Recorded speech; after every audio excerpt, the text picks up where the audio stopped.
তারা দেশ ছেড়ে পালিয়েছে, কিন্তু তাদের দোসরেরা, তাদের সমর্থকরা এখনো দেশে থেকে চোরাকুত্তা মিছিল করছে।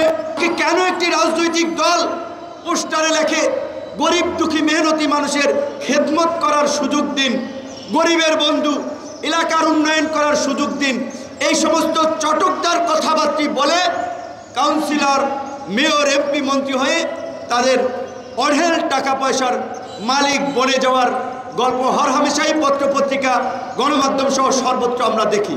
এমনকি দেশের অবৈধভাবে অর্থ কামিয়ে ছেলে মেয়ে স্ত্রীকে বাইরে সেটেল করে দেয়, তখন বাহিরের দেশে বাংলাদেশের এই লুটেরাদের কারণে বেগম পাড়া গড়ে ওঠে, সেকেন্ড হোম তারা গড়ে তোলে।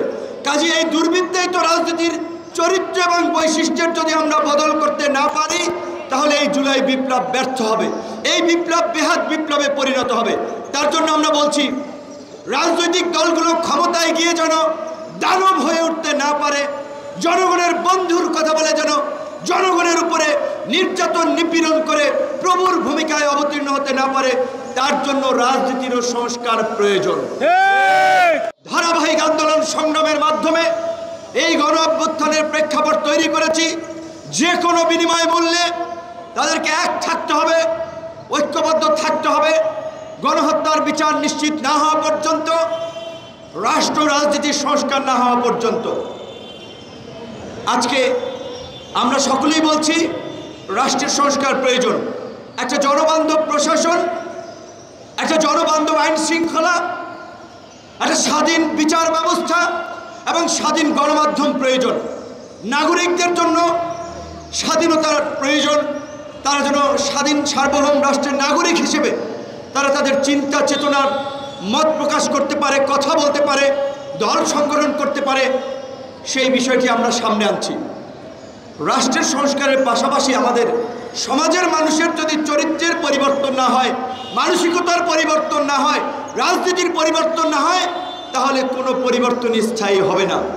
আমরা বলছি, রাষ্ট্র সংস্কারের পাশাপাশি রাজনীতির সংস্কার করতে হবে, আমাদের মানসিকতার সংস্কার করতে হবে। আওয়ামী লীগ গত 15 বছর যেভাবে অবৈধ টাকা পয়সা বানিয়েছে, তারা নির্বাচনে টাকা দিয়ে ভোট কিনে নির্বাচনকে প্রভাবিত করবে, তারাও এই আনুপাতিক হারে আসলে তারাও কিছু সিট পাবে। আমাদের পরিষ্কার কথা, আওয়ামী লীগ 14, 18 এবং 24 তিনটা নির্বাচনে জনগণের ভোটাধিকার হরণ করে জনগণকে ভোটের বাইরে রেখে সাজানো পাতানো নির্বাচন করেছে এবং এই ভোটারবিহীন নির্বাচন করে তারা এই দেশকে ভারতীয় একটি অঙ্গরাজ্যে পরিণত করার জন্য ভিন্ন মত এবং বিরোধী মত নির্মূল করে